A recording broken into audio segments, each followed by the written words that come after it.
Let's close the meeting order. Mrs. Tyson, call roll. Mr. Banano? Here. Nigel Mandelito? Here. Mr. Kelly? Here. Lawrence Cunningham? Here. Nicholas Lima? Here. Jennifer Almeida? Nikki Escobar? Here. Sean Andrews? Here. Edward Pratt? Aaron Holland? Here. Joshua Bader? Here. Urban Leonidas? Here. Jasmine Sandy? Christopher Wilson? Brian Buckley? Here. Cole Bentley? Here. Amanda Dion? Here. Tyler Patterson? James Spinner? Here. Katie James? Here. Travis Escobar? Here. Mariam McFarley? Here. Jeremy Zumba? Here. Thomas Lima? Here. Sarah Joy Bowie? Here. Jerry Sanfield? Bethany Lewis? Derek Nicholas? Scott Payne? Here. Marissa Weiss? Here. Melissa Pantolino? Here. Charles Pistola? Randy Jackson? Please rise for the pledge of allegiance. I pledge allegiance to the flag of the United States of America and to the republic for which it stands, one nation, under God, indivisible, with liberty and justice for all. Alright, our first order of business on the agenda is the approval of the agenda. I need a motion to approve. Motion made by Mr. Legator, seconded by Mr. Leonidas. Discussion, Mr. Buckner. I would like to add cannabis, police, firearms resolution to the agenda under new business. New business item C. Yes. Is there a second? Second. Motion made by Mr. Buckley, seconded by Mr. Kelly. Discussion, yes, Mr. Escobar. Oh, you're seconding? Okay. Is there any more discussion? All those in favor of the amendment, say aye. Aye. Opposed, no. Abstentions? Motion carries. Mr. Cunningham. I was informed just prior to the meeting by agents that none of their representatives will be able to attend this evening. Therefore, I move to table under new business, item 1, to the meeting on March 4th. Second. Motion made by Mr. Cunningham, seconded by Mr. Evangelista. Discussion. Hearing none. All those in favor of the motion to table agents until the next call meeting, say aye. Aye. Opposed, no. Abstentions? Motion carries. Any further discussion on the agenda? Yes, Mr. Hunt. Will there be discussion of the trial of the proposed marijuana amendments tonight? We discussed in the minutes under the reports. Okay. Further discussion? Hearing none, all those in favor of approving the agenda as amended? Aye. All those in favor of approving the agenda as amended, say aye. Aye. Opposed, no. Abstentions? Motion carries unanimously. Next order of business is approval of minutes. Motion. Second. Which minutes are we approving? We're approving the Parliament minutes of October 8, 2008. So moved. Yes. Second. Why are we approving October? Because I thought it was like a we're misapproving them in the past. No, it's the first time we've seen it.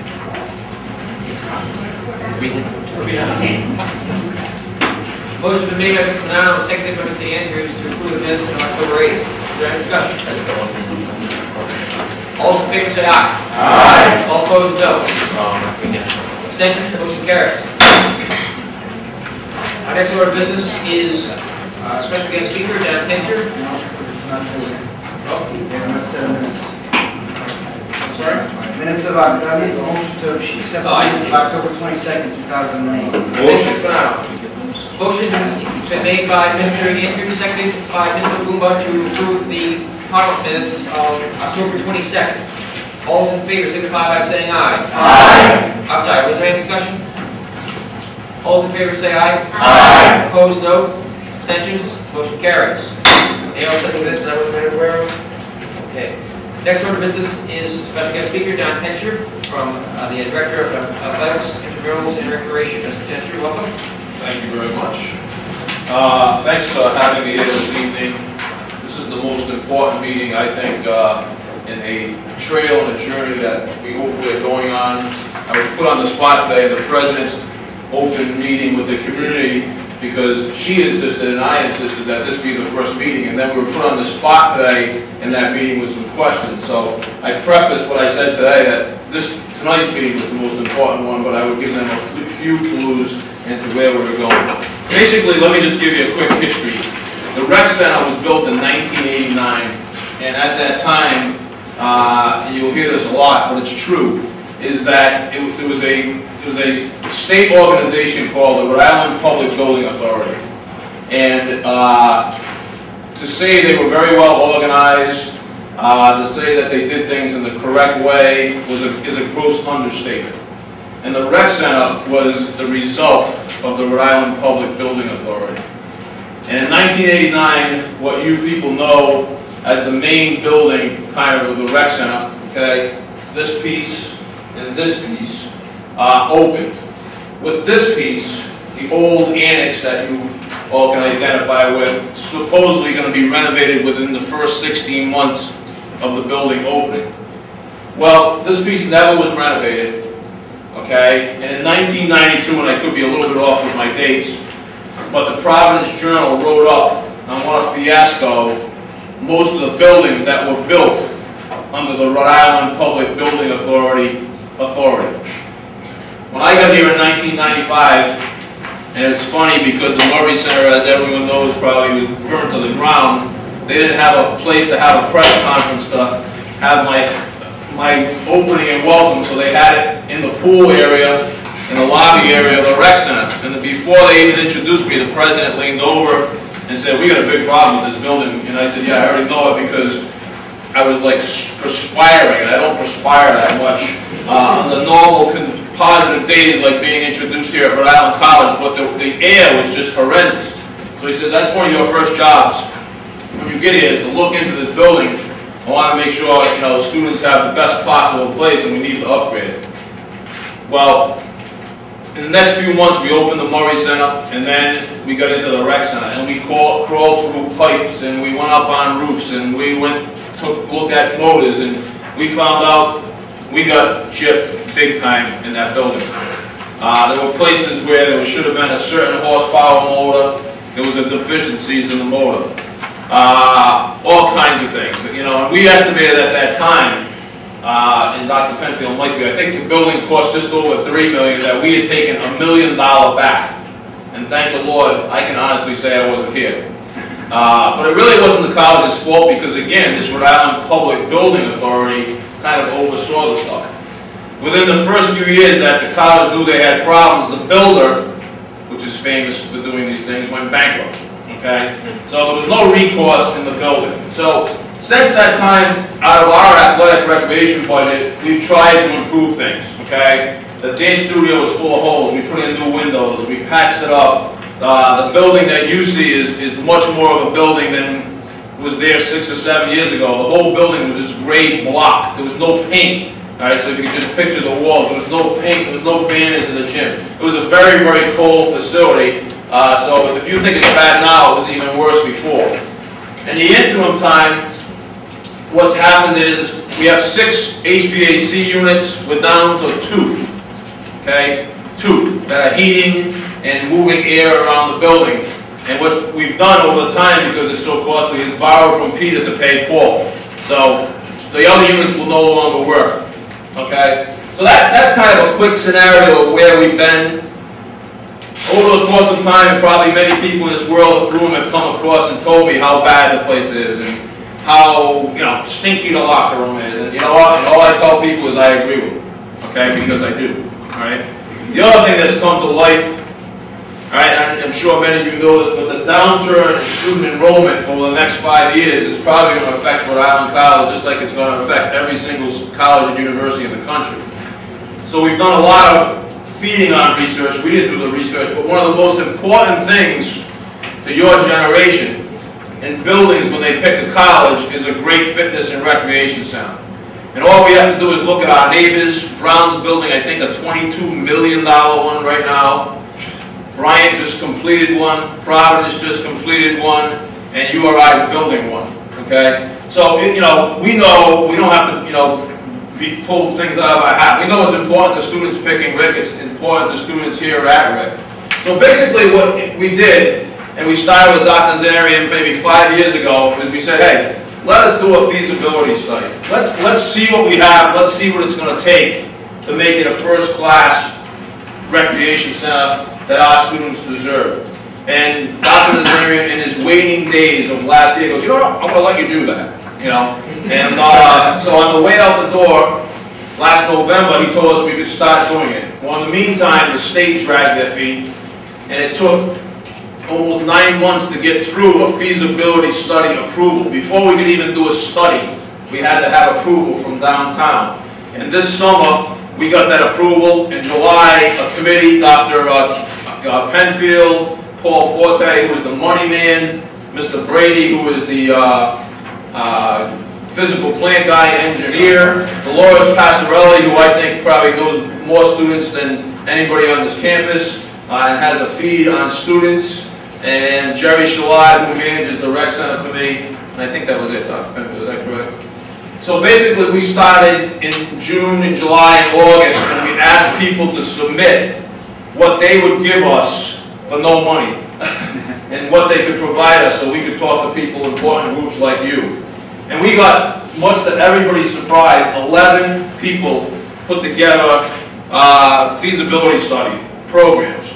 And then from that we interviewed and we cut it down to 3, we brought them in, and we cut it down to 1. And the one we picked was Design Partnership out of Cambridge. And the reason we picked them was 2 things. They're a first high-class program with a lot of creativity. And the second thing, they had an expert on their staff in recreation facilities that was involved in Duke's facility, involved in facilities big and small. Not just big ones, not just small ones, but every kind of facility imaginable. And they also had some experience in taking buildings like the old annex piece, which I think it's a shame that we covered up that beautiful brick and paint 20 years ago. So they had a lot of experience on that. But for those of you, and I don't want to waste time on this, that haven't been out there, this is the field house area, 30,000 square feet. These are the locker rooms, the pool, okay? We have a bunch of wasted space in here. I always laugh, but the custodian's office is bigger than all my staff put together, so that's pretty cool. And then in here, the weight room that we have now, just so you know, that was built totally with fundraised dollars. We fundraised as college, wouldn't give this. Didn't have any money to give us, but when I got here, all the weight equipment was around the track, so you couldn't run on the track because all the weight equipment was there, and that was a serious liability. So we built the weight room you see today. I don't know if you've ever been in these locker rooms, but you probably wouldn't put your pet in there to let somebody watch them for a while.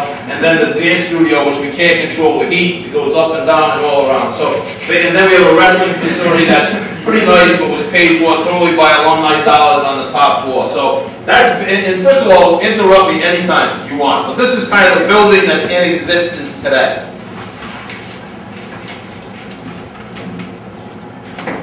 This is what Design Partnership is recommending. Okay. First of all, we put a lot of thought in this thing.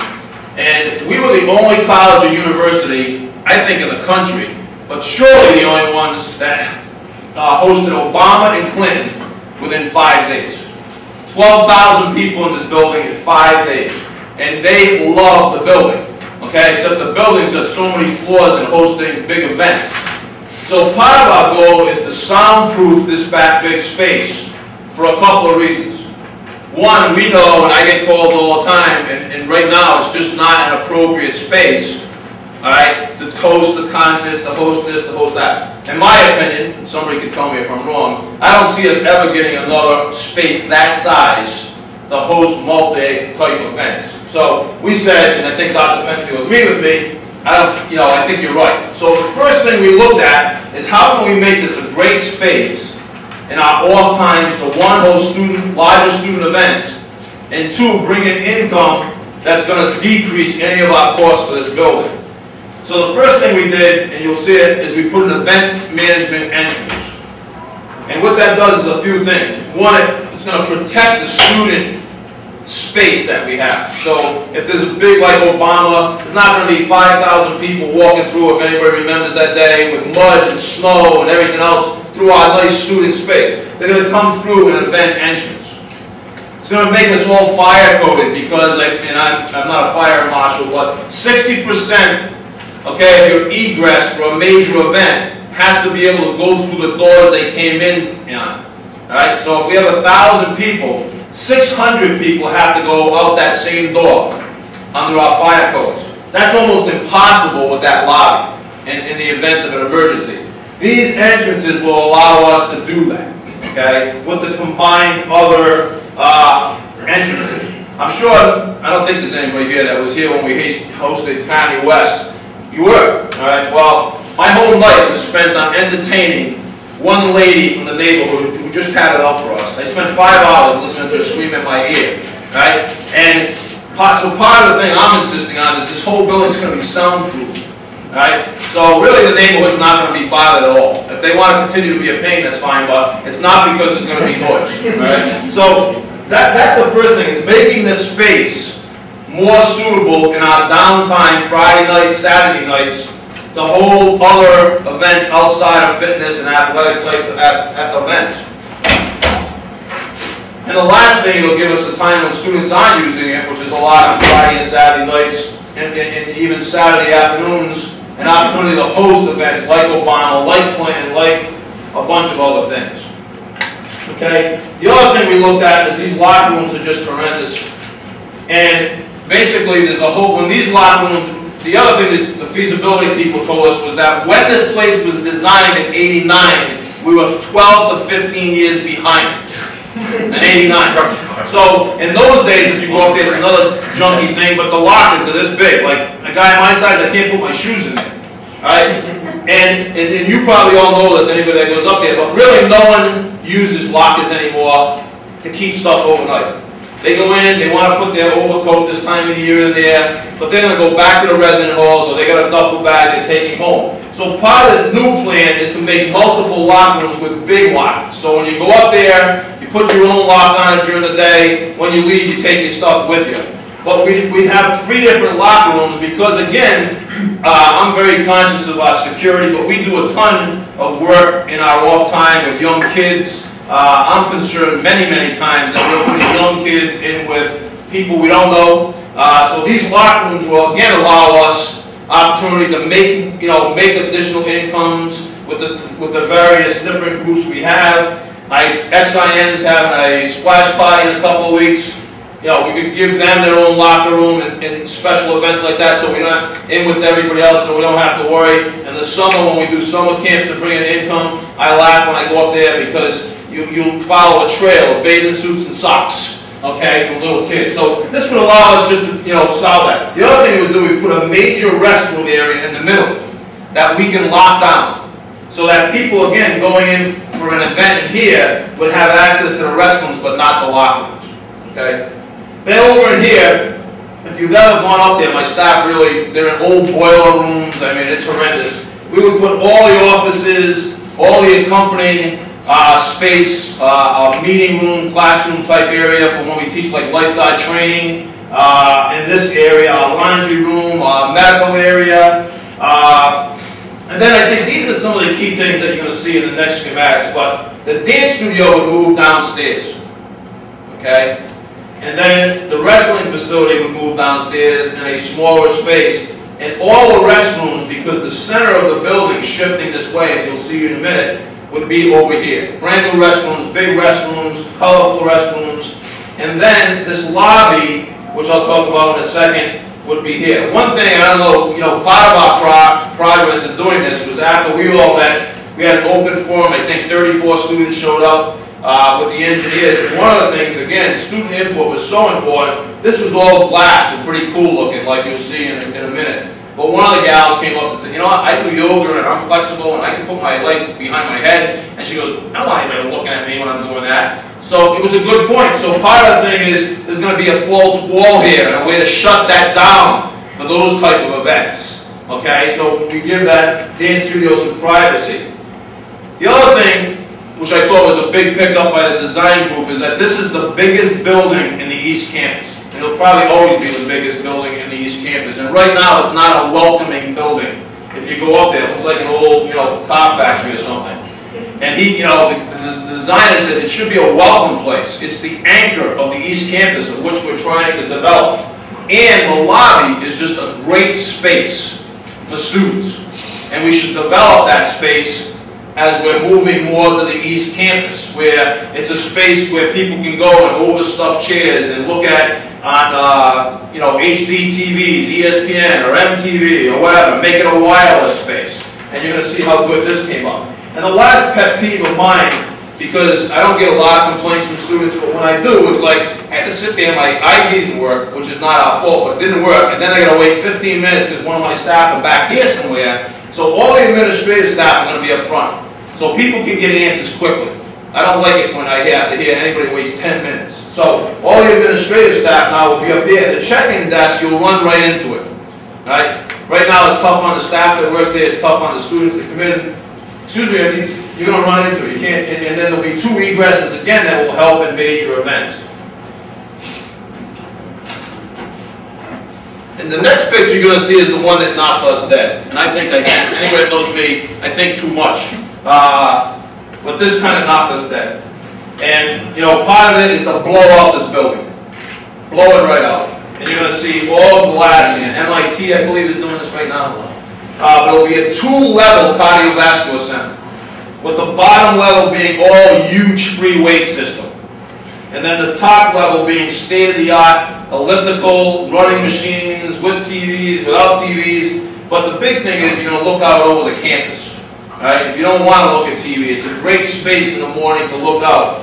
Little things like this thing that's, I call it the tower, but it's just a, you know, and this is not the final line, but put some things up on it. Maybe put a message board, put a whatever, but decorate this. And then this is just something new, but a canopy that makes it look so much different than what it is. The other thing the architect said was, this square here is so cold and unwelcoming. You know, so not really do the whole thing, but blast it out and put nice maroon things. But if you notice, that stair isn't there. Be able to run, you know, get right into that place. But this is just unbelievable in my estimation. And this is the lobby. And I want to say right now, there will not be pool tables. Okay? But anyway, this was the original drawing, and now there's a false wall there.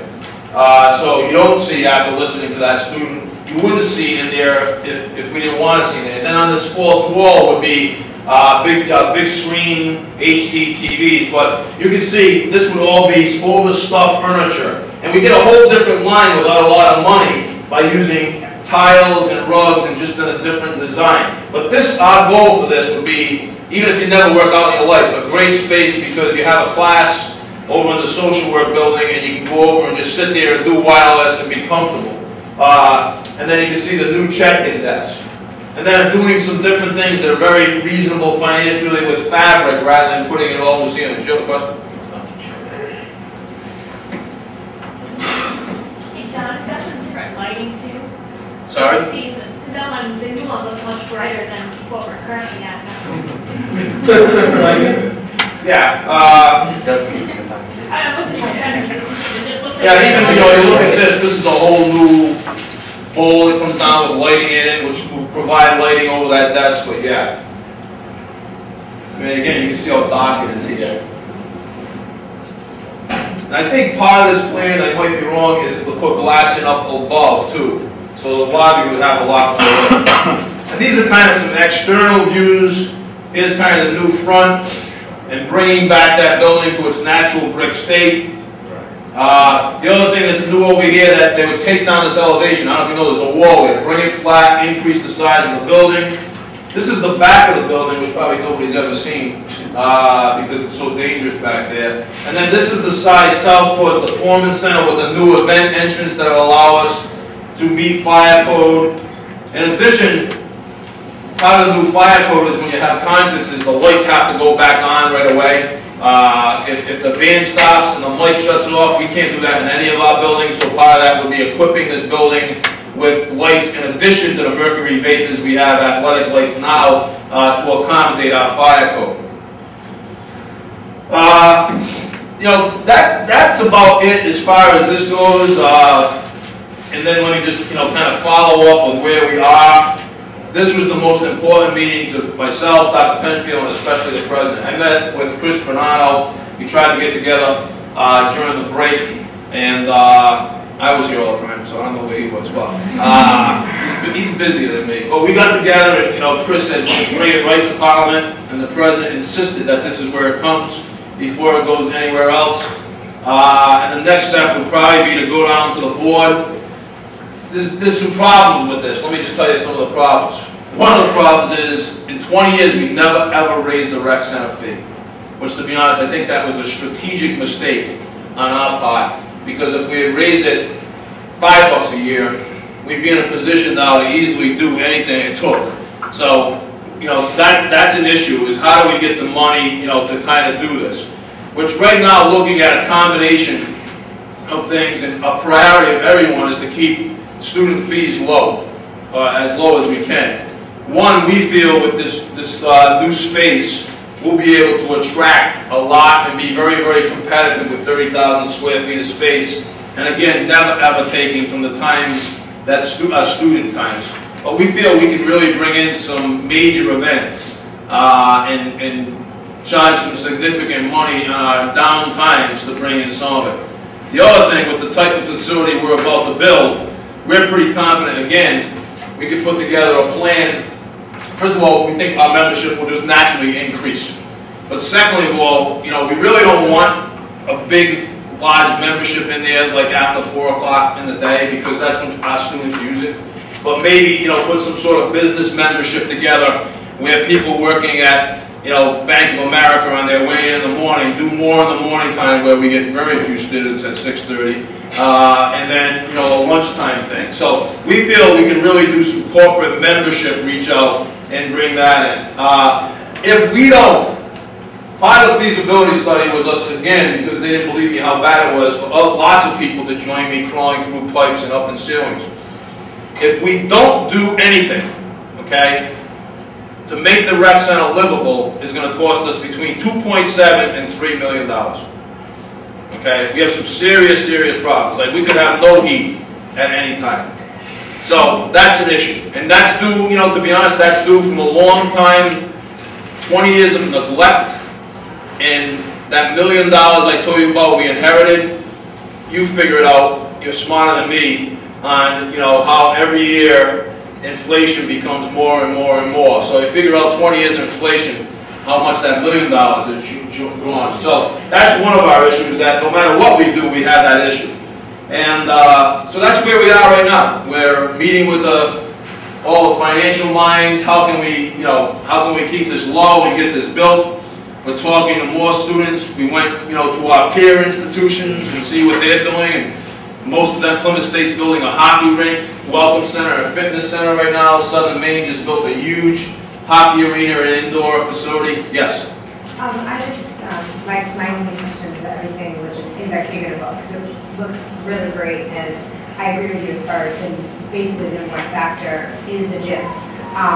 And I just an idea that I have is maybe you could challenge the different, we have over 60 organizations, maybe challenge each organization to raise money. I mean, it's not going to be $2 or $3 million, but it could be a start, and then maybe for like an incentive to have a plaque in the rec center with their names on it, like top places and stuff. Great idea, and we're on that one. Unfortunately, we can't get into that phase until we get it built. People don't want to give money until they kind of see something. Like, we were very fortunate. The Murray Center, I believe, was 7 years old when we brought the Murray family in, and that's almost unheard of with a building that old to get as much money as we did, so we lucked out. But we've met with the foundation people, the new person, Mr. Pagliini, and they're ready to go on doing exactly what you said. And there is a phase. Doesn't mean the building has to be done, but we have to go to what we call a design phase. This, like when Marissa asked about the lights, that's just a concept right now. And the concept is we need better lights, but they may not be those lights. All right. So when we get into the design phase, you'll actually see what it's going to look like, and then we can go out to groups and banks and everybody else and see what we can do, to do that. We're hustling like crazy as well right now, and unfortunately we're not hearing a lot of positive things, but the whole Obama stimulus money, we're hoping maybe some of that will be there to that kind of knocked some of the money at first came out that it couldn't be used for athletic facilities, competitive facilities, but it could be used for student facilities. And we're not sure what the latest is on that. Nick? We'll go with Mr. Andrews, then Mr. Buckley, then Mr. Kelly. Mr. Andrews, you're first. Okay, I love everything I'm hearing, although I sincerely doubt I'll be here when everything's completed. I did not realize how large the rec center was, but I like the idea of having the 2-level cardio and weight room with all the women on campus. I think they'll appreciate the idea of having that fourth wall there. The event entrance, I think, is a great idea. Now, how long, once you guys are done with the design phase, because I know this design is probably going to go through at least 2 to 3 more drafts before it's final. I'm going to let you in on a secret. And if you tell anybody, I'm coming after you. Well, the president, following every single rule, right, and ordering me to follow every single rule that the state and the college has told me to do as much work as I can to get this thing going. Okay? To see what it would cost, to see when we, and again, the big thing you're hearing, if you haven't heard it yet, with the Obama stimulus money, is the projects that are going to get approved. Things are going to change daily. But the people that have projects that are shovel ready, all right, are going to have a good shot. So right now, our shot's maybe not too good, but you know, my son works in Washington. He said, Dad, you're going to see changes by the day because they don't want to put people to work 3 years from now. They want to put people to work today. So back to what you said, though, this architect's great. We have to follow state rules, but we feel we could be shovel ready within 9 months. If we do it in 9 months, now this is before the stimulus money goes into play. Before the stimulus money, because so many people are out of work and so many construction jobs are down and so much iron is down, we think we could save $1 million if we're shovel ready within 2009. Okay? Now again, those are all concepts. But that's what our architects have told me. I've been fortunate to open 5 major buildings in the state. And I'm telling you, and I'll probably come back and you'll all throw onions and bananas at me. This is one of the best architects and the feasibility study I've ever dealt with. I think you're pretty happy with them too. They're just so creative. We paid them squat to come down here. They came down here 20 times from Boston, you know, to visit with us, to do this. A student had a question, she missed the meeting, they came back. So I'm pretty confident in their ability, you know, right today. So I don't know if that answered all your questions. I definitely did. And as a matter of fact, there's one more schematic that probably will answer your question a little bit. I wasn't going to bring it up, but since you are concerned with that, if we in February, somewhere around February, now this never means we're going to build a building, okay? But if we say, hey, let's go, Don Tench is going to come up with the money for what we call a design phase, we could be into the design phase done by June or July. All right? And that means coming back to campus again, meeting with students and faculty and staff again. And then you get into what we call the bid or award phase, where again we have to follow state procedures again this summer, and we could get a shovel in the ground by August. Okay? One of the other big things that's critical to us and why the event entrance is pretty good in both ways, we would be operational the whole time. That there would be some things we would do, but we would build the event entrance first so that we basically close down so we would never be out of a building. So basically, this would be done first.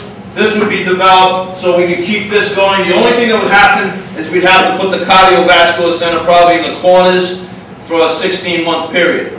But never would you lose your recreation center. And that would allow us to close this whole piece down. Yes? One more question. Yep. As far as like membership fees and student recreation fee, I know that our student activity fee, student government raised that in this past year. Did the president really see a problem with possibly raising the recreation center fee if it was actually going to the project? The president had no problem whatsoever if students were supportive of it. But that's why this meeting, I told Chris, this was the most important meeting. She didn't want, like today, like threw us off balance a little bit. Never was the intent to bring that up at that meeting today, and there was a question on it. And anybody there? No? first thing I said is I shouldn't be talking today because I'm going to meet with students tonight. Right? And that was out of my mouth, so I was put in a bad spot, and we answered questions, but I said, I'm not too happy with this, because you guys, so, yeah, I don't think she has any problems with it, you know, as long as, and I've told everybody, I've talked to a lot of people, I don't think a lot of students will have problems as long as they get what they want, you know, that we get, you know, I think the event space is something I know, I've been here for 12 years, and, you know, I hear a lot of, you know, can we, and we've been using the rec center more. I know, I think Harambe had an event up there, right? No? The last one had one. I think Harambe had one a few years ago, though. We've been using it more and more and more, but it's really not a welcoming space. Also, Mr. Andrews? Mr. Buck? Mr. Andrews covered a lot of what I wanted to say. That looks good. That looks really, really good. What you guys are planning on doing. My first question was going to ask you when you thought we might have this, shovel ready and then completed, but you took care of that with that diagram. After you get the event entrances constructed and open, would you be advertising the rec center as a viable venue to bring in stuff like Kanye West and stuff? Would you actively be promoting that? Among students or the public? The public. We're going to be actively advertising events. I hadn't thought about Kanye West, that threw me off, but you know, car shows and everything. We'll be open to anything during dead time, especially the summer months. Okay. Anything we can do, and I think we can do a lot to knock down any cost we have to pass on. Are you open? Excuse me, one more. We already work with the Rhode Island Sports Council, and I think I haven't looked at it, but all the chambers of commerces, all our facilities are up there. So, you know, we'll just market that more because, like I tell people, it's tough to market the rec center. You know, when you bring people in, it's a tough place. I don't change up a lot in the locker rooms when I'm up there. Yeah. After this project is completed, would you guys be able to maybe extend the hours of operation for the rec center for the weekends? Because right now there's this strange thing going on where you're only open in the morning on Saturdays and then the evenings on Sundays, and it just happens my schedule. It's totally opposite of that. I would open at 3 o'clock in the morning if students wanted to do that. When I got here, the rec center closed at 9 o'clock every night and only opened at 9 o'clock in the morning. Okay, so you can see we've expanded that. Any place students would go use it, we'll open it. You know, it's just tough again during these tough times to open it when our survey and when our data shows that 10 people come in on a Saturday afternoon. But I'm always willing to work with students and try anything for a semester. But that would be my dream that we will open that much. Because we've gotten to the point now, and this building is going to help us out more, we'll be able to turn over events quick. Our staff, people were amazed. Obama's crew, when they were in there, they thought we had like a 25-member full-time staff that did the rec center. It was students. We brought in our baseball team, and that's who, but we have pretty much control of turning over events pretty quick. And this new facility will allow us to turn things over much quicker. All right. Thank you, Mr. Speaker. Thank you, Ms. Buckley. Mr. Kelly. Thank you. Actually, Sean hit a lot of things I wanted to ask also. One of my main concerns was being shut down for a 16 to 18 month period completely, which you seem to have figured that out. About how much would you guys be looking at possibly increasing the rec center fee, the coverage on this? We don't know that. I'll tell you the big number right now, 9.6 million. Okay. Not too bad. Probably 9.6 to 10. There's a big debate, not a big debate, whether we should put air conditioning in it. It's like, I think we should, because again, that space in the summer we can do many more things with. That's not a bad number, and especially when you take off that, we're going to have to find 3 either way. So really, again, because of inflation, it's a $6 to $6.5 million brand new building, because $3 million is that $1 million that grew to 3 because we never did it for 20 years. All right. Then my last question would be: would there be spaces for? I know we have a racquetball team that has to travel to Warwick to play or to practice, would there be spaces that would be multi-use for club sports? Right now, we looked at racquetball on the data charts is so low, it is unbelievable. And what it costs you to build one racquetball court is massive, because it's a 2-level building. Yeah. So, I mean, that doesn't mean it's off the table totally if new monies came in, but again, my goal is to use the footprint we have, make it as best a footprint as possible, enhance it by building a space for larger events, you know. So, I mean, I without a doubt, when we get into the design phase, you know, students will be on our committee. So that's something that can be discussed, you know, with the student reps. And, you know, if somebody comes back and says, hey, we're willing to increase our fees by $40 just for a racquetball court, then naturally we'd listen to it. But that's not one of my goals. My goal is to keep that fee as low as possible. And again, when you do, and again, not to be redundant, but if you know racquetball, you're increasing the whole space in a massive way, which we actually asked that question whether that tower in the front could be combined to do something different, but it's not structurally a space. It's just kind of a frame. Thank you. Mr. McGarry. Potential, I think this is great, and I think every student on campus, if they saw this, would, you know, would just have their jaws dropped to the ground, because we're all looking forward to something like this. I just had one question. Is there anything that we as student community government can do to like help you get this through? I think student government, and Dr. Penfield will chime in, just communicates, your leadership communicates with the president that exactly what you just said. You saw it, you thought it's something we need, it's something we need to move forward on. I think that's a big positive plus. Because right now, if we come out here tonight and there wasn't a positive, I think the president's got 2 big issues. You got a $3 million mistake because the building may have to close down. It's so bad in some places. So where do you find $3 million in these tough times? So we had to increase your fee either way just to keep it open, and you're going to get, I hate to say it, some of the same old. So I think that would be the big thing, and I think that's what she wants tonight, is for us to come out of here that you, to this point, what we showed you, you're fully endorsable on. Dr. Penfield? Yeah, a general point of information for the body, aside from the fact, Chris, that I favor and have lobbied for a racquetball court for several years. Mr. Kenter has turned me down every time, saying we can't afford that. That could be that big donation. We'll put Dr. Penfield's name on the record. Mr. Kenter alluded to it, that we've done some work on the financing plan for this, assuming no stimulus money. Of course, you know, for a number of weeks, we thought there was going to be that other stimulus package included in the stimulus plan, and so we were angling for how we could tap those dollars to help offset these costs. And in fact, you know, that, what, $46.3 billion was eliminated through the discussions in Congress. But there is flexibility for the state of Rhode Island and some of the other line items for stimulus, and a lot of that has to do with energy. And so we think there may, in fact, be some stimulus dollars that could flow for energy pieces of projects, as well as others.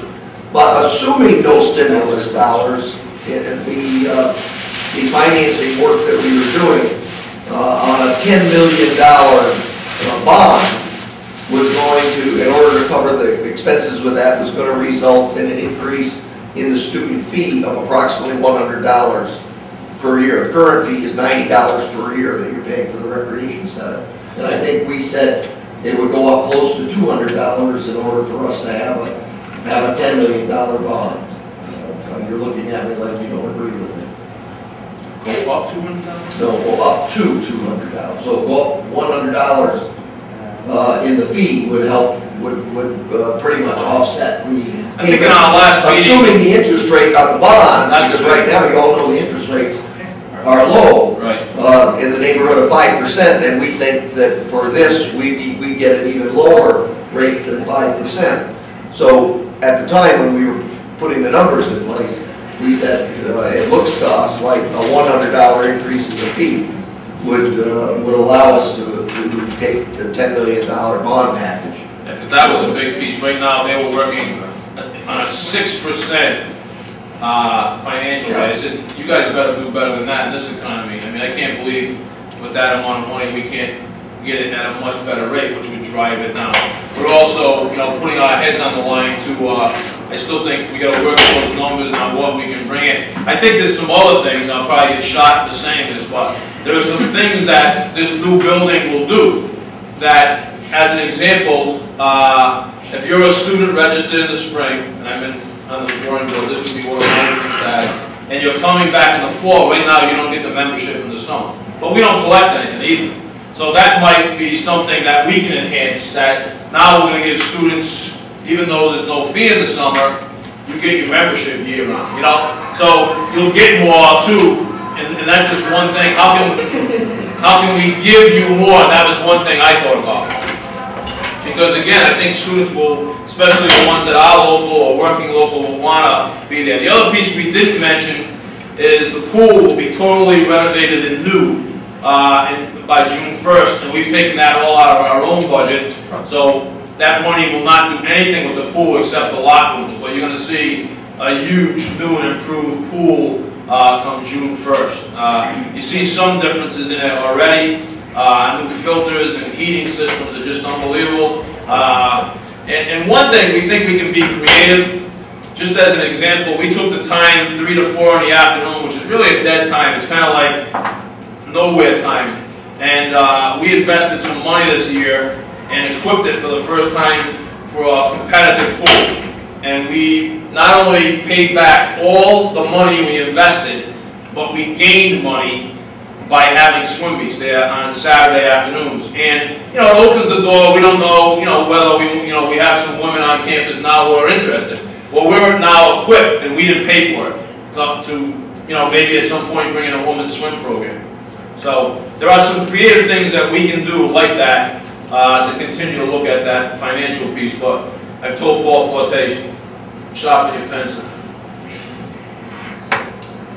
Thank you so much for inviting me, and anytime. A couple more questions, Mr. Sorry. I don't have any questions. I wanted to say thank you for coming. I think that it makes a difference. I didn't feel comfortable saying, yeah, students are in support of this. We've come to this body to consult with us, and I appreciate you taking the time to do so. Just want to ask Harlem as a whole, so Don can have an idea. Straw poll, how many would be in favor of this project? How many would be opposed? Thanks again, and next. I have a couple more questions for you, if you don't mind. This new rec center, can you talk about any green initiatives it's pursuing, or if it'll be LEED certified? To be honest, solar panels. To be honest, that's an easy thing. I've learned more about that since I learned about our resident hall and how we were blah blah blah blah. Well, I think that's easily done, and that's the governor has issued an ultimatum that every building we look at has to be a green building. So I'm sure we're going to follow that. Okay. I transferred here from CCRI, and at CCRI, CCRI students were allowed to use their athletic facilities, but so were RIC and URI students that showed their IDs. As a CCRI student, I went down to the URI athletic complex, and they allowed me in with my CCRI ID. RIC does not seem to allow CCRI or URI students to use its facilities, but they... well, I would tell you, I think their security's lapsed, because I ran the CCRI facilities for 16 years, and that never, ever happened. So I'll check on that. Okay. And URI, we checked on when we were looking at fees. Positively, under their rules, they won't let you in. They won't let our faculty in, and the only people that'll let in for a membership, the taxpayers, in the pool. They will not let them in their running facility or their weight facility. Okay, so that's I will check just on being that. Stupid. Huh? So that's them just being lax. We checked on that. So okay. What they're saying, and if you get on their website, it shows that. What I'm saying is on their website. I mean, the other thing you want to look at CCRI right now, their pool's been down, and they only open their pool 3 hours a day. So yeah. The Lincoln, I don't know, you were probably at the I was at Lincoln. You were in Lincoln, so that facility is nowhere near as accessible hour-wise as we are. So. And finally, I've been approached by 4 students for the semester asking about an athletic swim team for, well, I've been asked for men's, but you brought up women's earlier. When these pool renovations are done, is the athletics department looking into having an actual school swim team or anything of the sort? First of all, URI and the athletic director is a good friend of mine, and he does a great job down there. But I thought took the easy way out when they cut sports this year. Their budget's $23 million. I will tell you, ours isn't even near close any day. Well, a percentage of that. And we've added sports since I've been here, 7. And we've always had this philosophy that if our student body supports something, we will do everything in our power.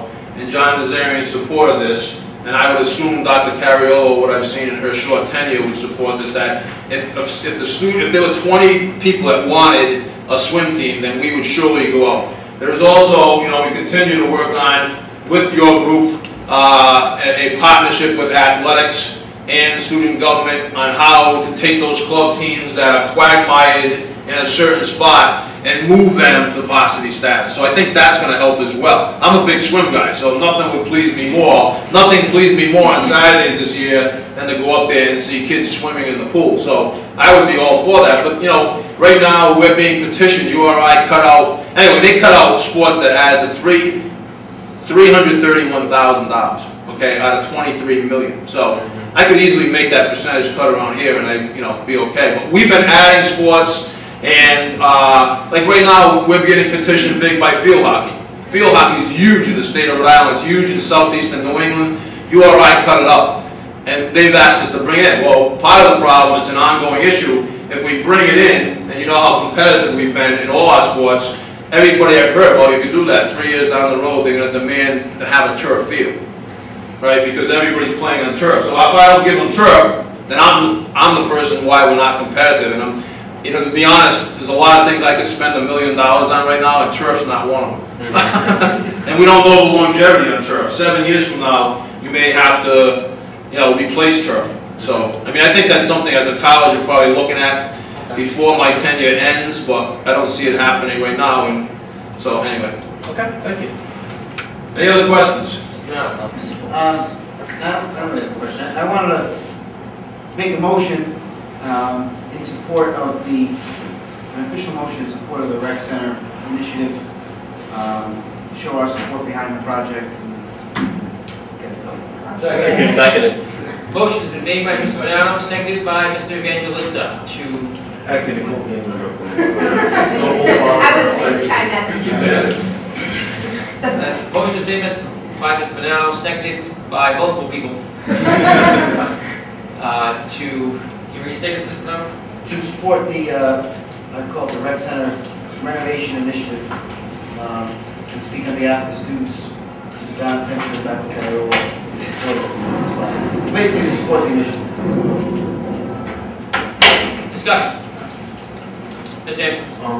I just wanted to ask a question to everybody.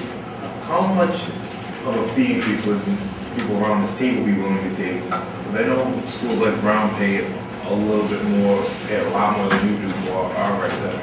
So if we're going to get... If you want to just ask the straw poll, just give them a range and ask them to raise their hands. Okay, if everybody, a straw poll of people who would be willing to pay between...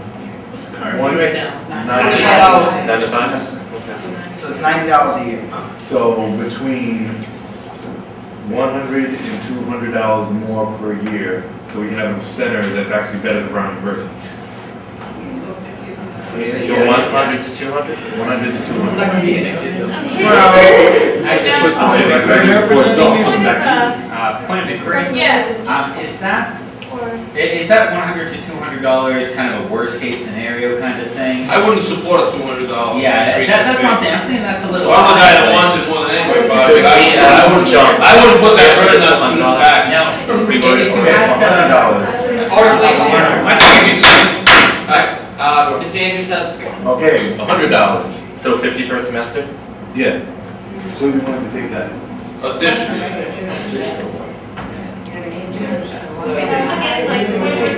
Yes. Are you talking, I'm confused about it, because you're just saying, you're saying a $10 increase. Yeah. To me, it went from $90 to $100. Or are you saying that it would then be? $100 per So, year. are you saying, Ms. Weiss is asking Mr. Andrews a question, no one else needs to answer. so you're saying that people would be paying then I'll simplify. $200 a Who year? would be willing to pay $200 a year for the That's rec what you're center? talking about. Total. Not $50. $200, $100 a semester. Show of hands. Okay, cool, thank you. Thank you, Mr. That was Andrews. extremely complicated. Dr. King. Well, I would say a couple things. One is, this type of thing is really, I mean, this is the sort of thing that you make a resolution on, not necessarily just sort of take a vote of whether you know, so that's, I mean, you know, properly, that's the way you would do it. And I would think that if you were going to make a resolution, I mean, I guess one of my questions would be, what sort of obligation do you have to your constituents to go out and solicit some feedback before you know, pass the resolution? I know you guys are great here tonight. You want to show Mr. Tencher that you're really supportive and behind his actions. I think he's picking that up a little bit. But, you know, to properly, you know, represent the students that you represent, these sorts of things kind of take a little time. So I think maybe you ought to, you know, go out there, talk to your constituents, draft a resolution, look at it next meeting or the meeting after that. It's not going to slow him down any, I don't think, really, anyway. Dr. Kane, I just want to respond to that. I do agree with that we should have a resolution and fully debate it, bring it open to public for commentary and such. I just want to say that as the representative for the residence halls at large, my constituency stands to benefit enormously, possibly more than any other constituency except the at-large from your plans. So I feel okay with enthusiastically supporting this. For what amount, though? You know, how much they would support? I don't know how much they would support, but the small pool of who's for a better rec center? Yeah. Who's for free money? How much you willing to pay for that? Mr. Buckley, all set? I am all set. Mr. Andrews? Okay, I definitely agree with Dr. King on this. I think it would be a good idea if I put my work for a new job, but our Conditions and Services Committee would help work to draft up a survey a survey and a petition that we could bring around campus to all of our different constituencies and take it directly to the people we represent to ask them, do you support this? And if you support it, I mean, we might have to work with you. We're definitely going to have to work with you guys to maybe have a little presentation to show them, but I don't think it's Yes, Mr. Laguerre. I would gladly do that as long as the body also goes out to the constituency to help with the survey. That's the idea. Yeah. That's definitely the idea.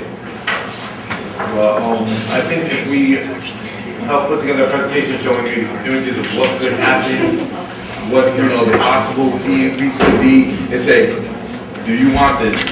I think our students would react very enthusiastically. Ms. Weiss? So I agree with Dr. Kane about having some kind of plan, because I think the voice of, well, of course, Parliament voices are important and matter. I think a couple hundred voices would be more helpful than 25, even though we have a large body. But thought is to also be have a plan when you go out there, because I'm sure that Mr. Laguerre and others will tell you that getting people to fill out the little pieces of paper, it's aggravating. So, you know, so that can we have some kind of plan? Are there like online petitions we could be doing, or something like, let's have like a couple pronged effort here on how you're corralling, you know, student opinion that would be helpful. And yeah, I don't think you're slowing down Mr. Tencher if you take a couple seconds to think about how you're going to, you know, get everyone's input so that it can be stronger, you know. I do want to remind the body that the motion on the table is to endorse the concept proposal, not to endorse how much it will cost and like that. A separate motion could be made to that effect down the line after surveying what happens done. So please try to keep the debate to the current motion on the table, which is to simply endorse the concept of proposal. Mr. Keller? Mine goes back to the other surveying stuff, so. Mr. Spinner? Thank you, Mr. Spinner. I'm for endorsing this project.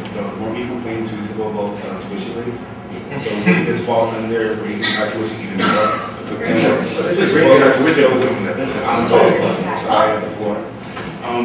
But we're complaining about raising our tuition further, and we're gonna raise it for this. If we can't get them to get bus passes, how are we gonna get them to raise it for the rec center? I think it does need I've been inside the rec center and the weight room as an older, and I think that this renovation will fix that. But we have to also think about who can, the students that can't afford college as it is, are they gonna afford an extra $100 on tuition? If they can't afford that extra $300 that was added recently. One thing, and just if I may speak, I heard from the 34 students that attended, and actually, it was on a Wednesday, so it probably wasn't the best days because everybody's so busy, but many of them, because the rec center is such a deplorable shape, go to have memberships that are 4 and 5 times with less facilities than we have up there when we're done. So actually the students that were there that day brought that up, that in the long run, they're going to have a better place, they're going to be on their campus, and it's going to be cheaper. So, but I don't know if that's true. One other piece was that once we get this done, going back to whoever said it, I'm pretty confident, and we've been successful with this, that we're going to be able to get the cost down in the long run. And I think this president would endorse that, you know, when we start putting names on those buildings, that, you know, we can either ensure that the rec center will be good forever, or, you know, bring down some of the cost of operation. Mr. Brown. I think that when I spoke to the president, when I spoke to John Fincher about this particular issue, that she just wanted to know what a cross-section of students thought. And that's what we are. We're cross-section students. I don't think every time we make a decision we have to go back to our constituents and they trust us enough. So, like Mr. Lima said, we're just endorsing the concept of it, not necessarily a dollar figure or anything like that. If we go and survey things, we could be surveying, you know, for months at a time. So I think that if we're in support of the new rec center for some sort of fee to improve it, provided the fee is not $4,000 a year, we should go in favor of it. I don't really know when we debate. It's 8:30, almost 8 o'clock, and we got a long agenda here, so let's get it down. Ms. Buckley. Mr. Spinner, about what you said about the tuition hike and RIPTA and such, I 200% sympathize with that. I do just want to bring up the same thing I brought up when we were debating RIPTA, that there is, it's like night and day between raising a fee for students for a new service, or in this case a new building that they'll be getting, versus the state not loving us and charging us hundreds of dollars we don't have to have the same facilities. Huh? They don't give us money. Well, that's what I mean. We have to, that's why our tuition's going up, but our tuition will be going up for the same level of services. I mean, with RIPTA and with this, we're paying an additional fee to get an entirely new building, one that is completely dilapidated right now. No offense. Just want to remind everybody of that. I just have a question. I might just get shut down right away. I don't know. I think things are way bigger with me. Could it be a fee optional? Because I mean, like you said, I go to Bally's. I have a membership that I pay a few hundred a month, but I have a few hundred a year. And unfortunately, I have other people spend like $600 and $700. I know that even if I stopped going when I graduate, I'd still get a membership here. Could it be optional for students? Because I know some people.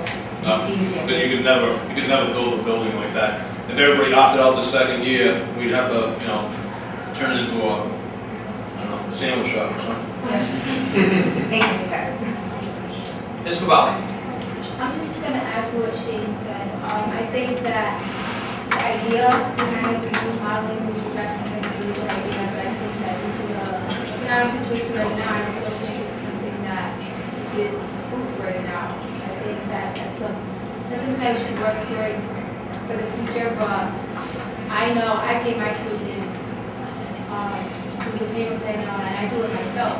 And I know that to add another 200, whatever the amount is, I can't afford it. And I'm not saying that that's not for everyone, but just kind of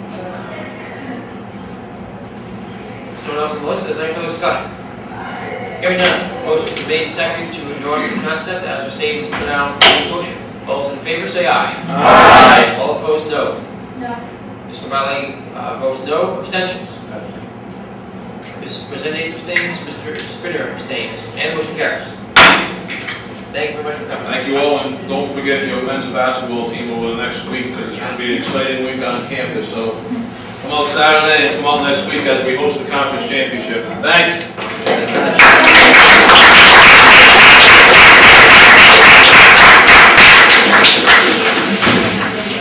Next order of business is the open forum. Is there anyone present for the open forum? Is there anyone present for the open forum? If no one's present for the open forum, we're going to move on to officers' announcements. He just ran out. Since the president and the vice president both vacated early, we'll speak the secretary first. Mr. Secretary. Thank you very much, Mr. Speaker. I'd like to begin by saying that a week ago today, I had what I felt was a very productive SOC meeting. In addition to the constitutions that are up for ratification tonight, we also discussed what will hopefully become a permanent story policy. Regarding the story banquet itself, subject to financial approval, all the necessary information has been sent to them, and the story banquet will be held on Friday, May 1st, subject to their approval by phone vote at the Marriott. We did explore other options as well. However, the key was that date. It will not interfere with any other events on campus, such as the cotillion, and the block party. So shouldn't be a problem. Budget actually worked out to be a little bit less than last year, but it is the 25th annual, so hopefully everything will go according to plan, and hopefully everything will run as smoothly as possible.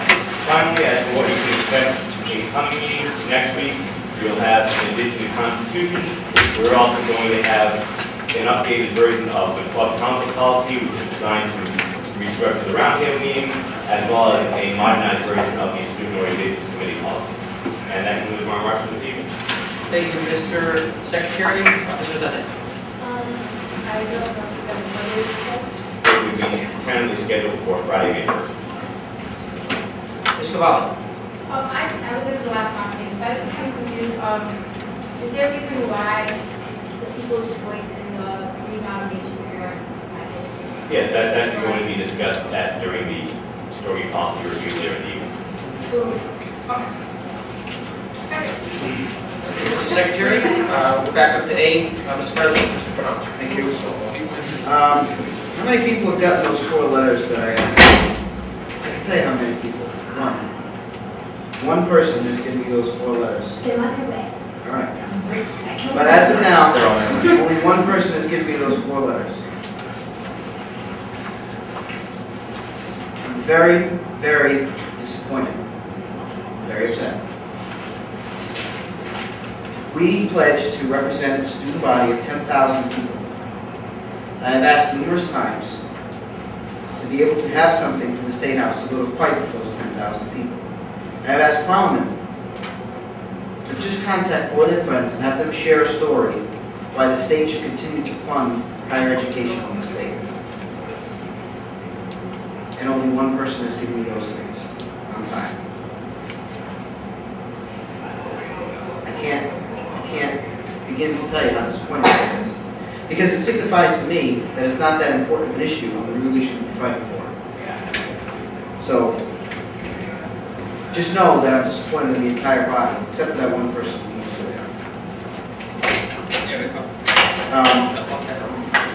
As far as other business, we heard about the RIC Center. I talked to Dr. Kopp, who is the chair of the Performing and Fine Arts Commission. We're in the process of coming up with a policy to aid first-year clubs that I think I mentioned before, about their funding and being able to make sure that they get into the Performing and Fine Arts system adequately. Furniture in Building 3 as well as an algebra horse will be coming to this body very soon. I'll let Chris Kelly talk to that. If you can ever have a finance meeting that's a little shorter, we can get through the entire agenda in one. You'll see that. I also had a meeting with Dr. Cariolo about a couple of things last week. And on her agenda, coming up in March is a legislative brunch, which also ties back to those letters that I want to have. The student government officers will be meeting with legislators that have a relationship with RIC either through their being an alumnus, their spouses being an alumnus or even some of their children being students or alumni. So we're going to try to work that in order to get, you know, the spirit of higher education building in the state. The RIC resolution has been sent to the president, and Dr. Kane and I recently talked about meeting with the institutional review folks and being able to draft that survey so we can glean the information that we need to get out of it to make sure that it's the right information and we ask the right questions about it. Other than that, I'm pretty sure that concludes my remarks for now. Representatives. I was trying to watch how the survey of the letter to the executive board. I have mine. Because I know like you guys said it was for us.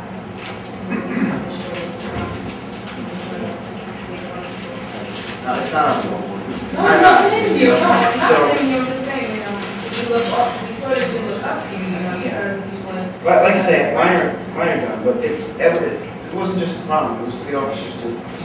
I'm disappointed in general. So I'm sorry, but you're right.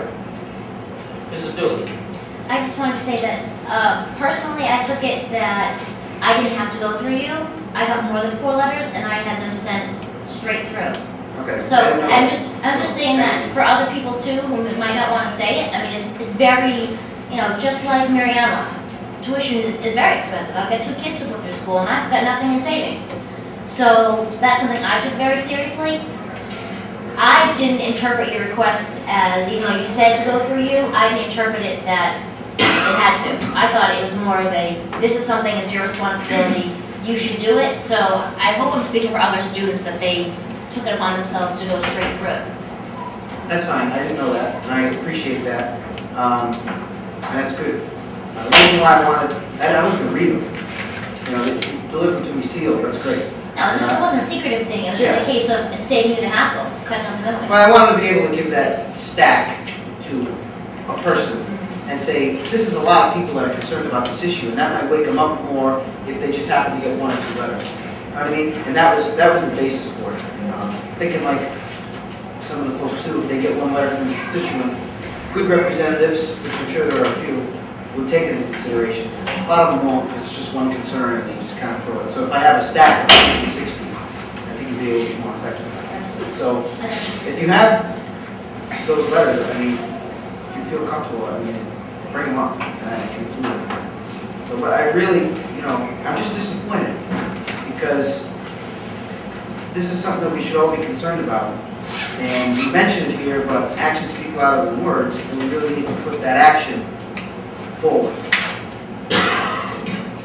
If you can get them, I would like them by the end of the week so I can start to plan the next rally and talk to some of my people that I know from working on campaigns and stuff at the State House and get the ball rolling.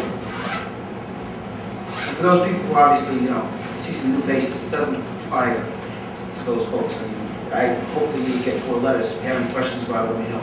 But the people that have been here from the very beginning, it's very important. Because, you know, at the end of the day, maybe we won't make a difference. Maybe tuition will go up, you know. But we have to say that we tried. I don't know if, you know, the issue is much bigger than anybody in this room. It's much bigger than me as the president of the student body.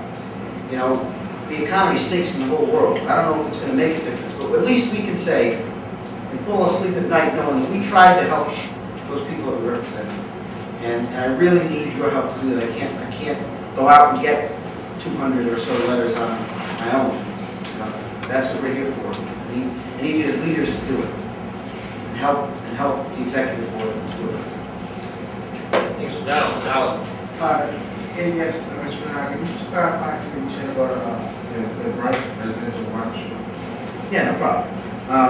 On a day in March, the date escapes me right now, there's going to be legislators that have a relationship to RIC through themselves being alumni,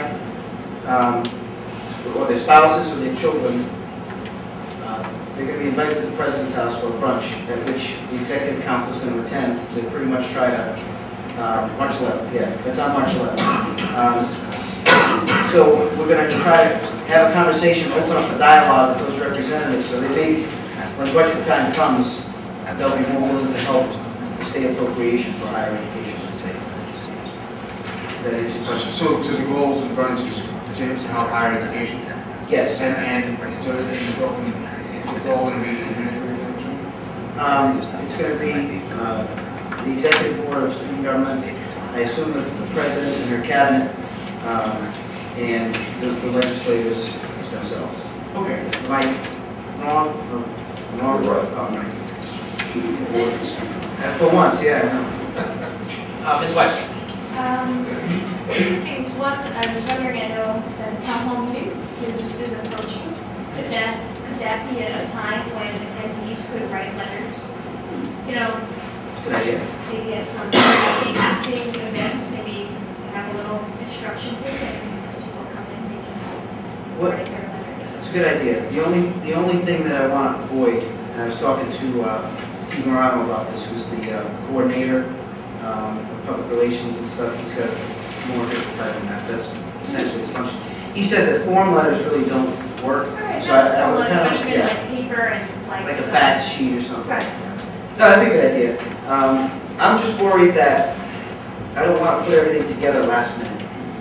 So if we start to wait beyond the end of this week, beginning of next week, it's not going to come together, and we're not going to have the material we need at the time we need. So, budget is typically done in March, and that gives us, at best, a month or so to plan a bigger rally than we had last time.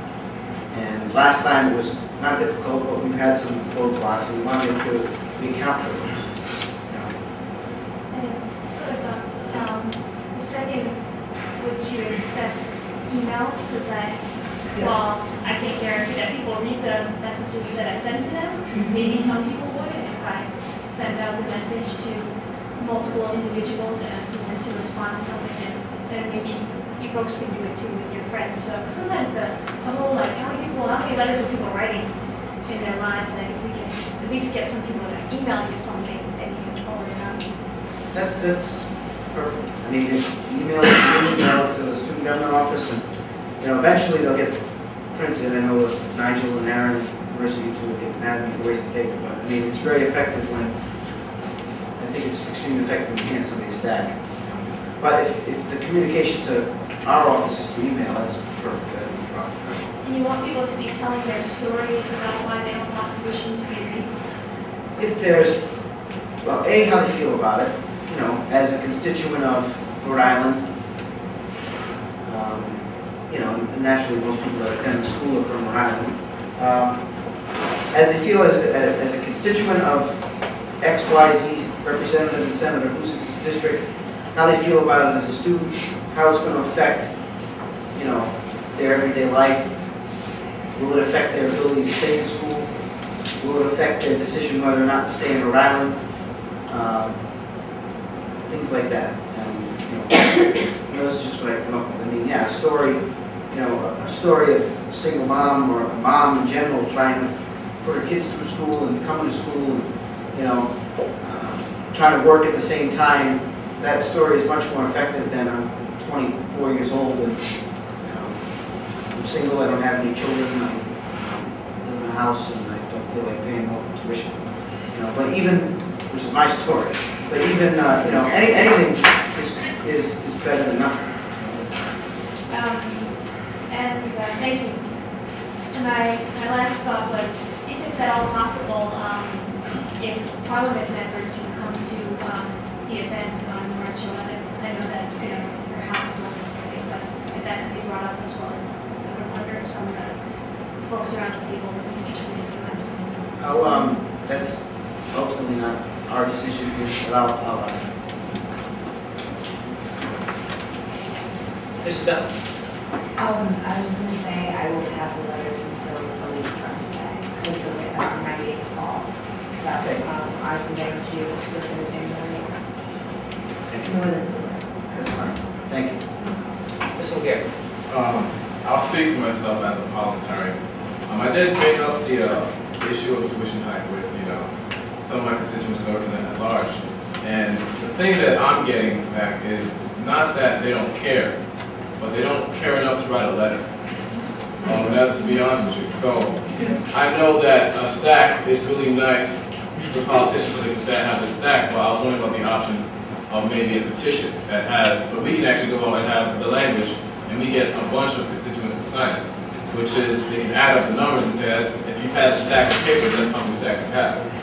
So I don't know about the option of petition versus the letters. It might be faster. We can do both, but I think we should entertain that option too. I just like to comment. Yeah. I think it's a good idea. I don't want to abandon the letters because when I talk to Steve Morano and others, state rep that we've been talking to that's helped us out with a couple of other issues, the most effective thing is an individual story 160 times or 4 times as opposed to 1,000 people signing a petition. Because I don't really care if nobody signs a petition. But at the same time, in addition to that, the letters and stuff, I think that we can find. So not instead of addition. Mr. Buckley. I agree this is really important. I do just want to address something you said that, we might gather lots of letters and it might not make a difference. I think it will. I think we're facing a $1,200 tuition hike in the fall or more, and get us delivering letters to state representatives will mean the difference between that $1,200 hike and, unfortunately, say $500 or $800 if the state can be pushed to find the money to redirect Rhode Island College. This is of incredible importance. Mr. Andrew. I do agree with Mr. Laguerre's suggestion, and I do agree with your suggestion as well, Mr. Brown. I also think that with this rally, if they're going to raise our tuition, I think we need to get something out of it. And I think that at this rally and through whatever message we're trying to send to the state, that if you're going to charge us more, there needs to be a lot fixed. So I think that's something that student government should try and emphasize on more than just, don't raise our tuition. Say, well, you're gonna raise it, I mean, clean bathrooms for us. Something like that. That's exactly it. You're right. But the way it is the state doesn't have the money, so they keep taking it away, so they need to tap the students as a resource to maintain the current service level. If we were getting more, you can see it. And, I talk to folks that are on student they're willing to pay more for something more, like the rec center or, more student activities or the RIC service. They're willing to pay that for a service. They're not willing to pay more for the same. If you get a bottle of detergent for $1.99 and a bottle of detergent at the same bottle, at a different store for $4, that's why people go to price right. So, I agree with you, but that's not what they're going to do. We need to make sure that they hear that message. And even if that's what your letter has to say, you know what, I don't mind paying an extra $1,200 for tuition, but I want to go to the bathroom in a clean bathroom. That's a message that somebody might get, All set, Mr. Andrew? Any further comments from the President? Moving on to the Vice President, National Evangelist, Mr. Vice President. Thank you. Just a reminder, Mr. Roberto, next week, free period, is the town hall meeting first one of the semester. I want to bring up that the initial filing period is coming up March 23rd through April 10th. This is very important for people that are planning on running for e-board positions. They need to take their petitions out. The declaration period is between April 21st to the 28th. The declaration period will close on the 28th at 11:59 a.m. Joan instructed me to let y'all know the 12 o'clock to go will be shut and locked for half an hour so they can file proper paperwork for that. During this semester, I have been doing research on online voting. I have looked at a few websites, and I will give you those websites, so I would like some feedback from some people, what they think from these companies. One is collegevote.com and bigpulse.com. My opinion so far, bigpulse.com looks to be the better one. So if anybody wants to look at them and tell me what they think on either one, we'll be good. Big Pulse, like Pulse of the heartbeat. I also have done, we recently sent out an email about us joining the the ASGA. ASGA. Yes, they have some information on there. They've had surveys and stuff about that, about online voting, and I've looked at the research. And the big thing they've been promoting is the fact that your votes will go up 150 to 100%. And then we also look at more information. The average vote before they had the online voting was same like ours, 10, 20, maybe 30 votes. So if it goes up 100%, it's still only 60 votes. I mean, still that's a good big increase starting off, but I mean, don't expect any miracle to happen where all students will be voting online because it's not that significant of an increase in real life. I had a specific student today at the activity today to mention the Relay for Life, which happens on March 27th to the 28th, which is going to be in the rec center. And Josh asked me to compete with him that night, so I asked people to also look into competing. So you can go to relayforlife.org/RIC to get more information on that. Start with pool. I'm going to take Josh. We're a team. We're a team. You're a team. So if you want to compete against us, prominent members of the E-board, athletically, if you will. Yeah, so... And Larry, boys. Oh, please. Otherwise, it's not looking anyway against Josh and not in person. Okay, and just I don't quit very easily. The Vice President is trying to Make sure the paddles are there if that would happen. We're getting EMT calling him. Yeah, okay, that's right. And since we're on a much entertaining note right now, I'd like to continue with that. This Monday night, 8 o'clock, the student union board will do the 2009 Mrs. Rick competition, which I will be competing in. Don't worry, my chest will be nice and oiled up for it. So the guns will be out that night. There'll be some special surprises and everything. I'm so excited now. Yes, I would like for your support. Are you getting a haircut for this? No.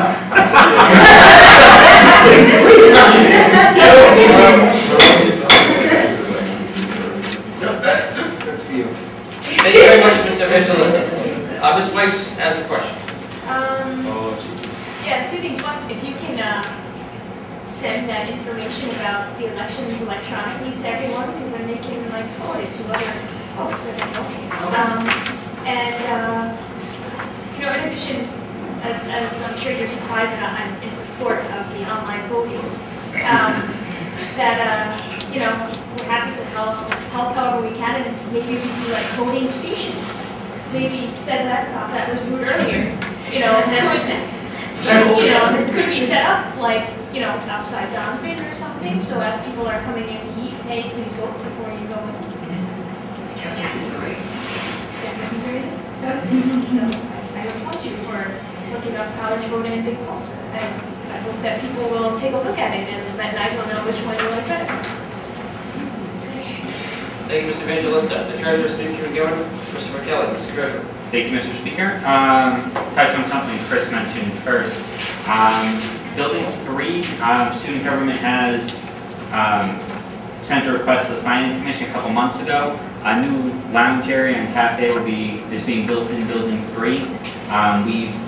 We're working with the administration to hopefully put some, to help furnish the building with stuff that students would be really comfortable with. The Finance Commission, when they saw it, really wanted more comfortable chairs, more like the chairs you're sitting in now, rather than the chairs currently in the cafe that are kind of like hard plastic. And also, we would be doing something more creative with tables, and any cafe could put in regular tables. We were looking to have game boards placed on the tables so that, you know, give people something to do and relax a little bit. So we've looked into chess and checkerboards, backgammon boards, that kind of thing.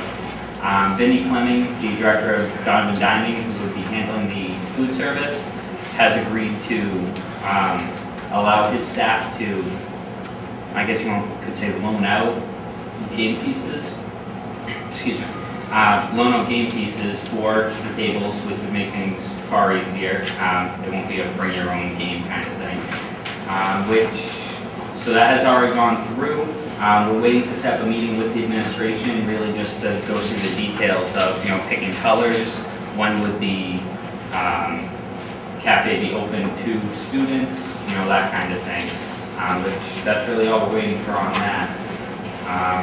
To move on, finance meetings have been so jam-packed with requests that we've barely gotten into anything else, and have actually either lost quorum or lost the room. Like we didn't, I knew another group was coming in and we had to leave the room. The last, I want to say 2 to 3 meetings, basically this entire semester. We've been seeing probably about 10 groups a meeting, most of which had 2 to 3 requests. So things are getting pretty packed down there, to the point where we may be looking to adding additional meetings towards the end of the year, just to accommodate club business. So it's getting pretty tight with finance. On that line, budget hearings are coming up. They'll be this weekend. So if anybody wants to come visit, the Finance Commission, as well as many of the executive board members, and Sally will be here. Yeah, drink chocolate for Sarah. She wants it, she gets it. We'll all be here pretty much all weekend, so come visit if you feel like it. The last thing I want to touch on is that because finance meetings have been so overpopulated, I guess you could say, I did phone vote some of our student government business for the first time in a few months. We try not to phone vote just because it's difficult for people to ask questions and, you know, really talk about the requests. But these were 3 things that I felt would be fairly simple, and since I've seen all the finance members all weekend, it would be very difficult. Nigel explained the Beverly McGinnis Scholarship to you last meeting. The funding for that has gone to finance through phone vote. The funding for a lounge and outer that this board sent to finance months ago, this was the first available time that we could actually place it on a meeting, and we didn't get to it in today's meeting. We had to remove all student government items from it because we lost quorum for people going to 2 o'clock classes. So that was sent out. I should have a response for all those by Monday.